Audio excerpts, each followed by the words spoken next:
How to use paraphrase in your ChatGPT account and how to simply use paraphrase for ChatGPT available from your account.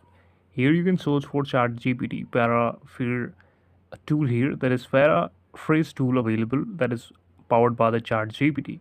You can read all the details, and in the message section you should write whatever you want to write. Here in this section you can write it, and then you can simply click on the enter button. As you can see, I have entered the hello in front of you. You can see it's replying me, hi there. You can upload your problems you're facing with your account, or paraphrasing if you're facing any issue with. So let me search for give me code from signing up or sign up page in HTML. So now I have searched it and it's giving me answers, and really it's giving me the copyable codes, the same notes or codes available in front of us right now.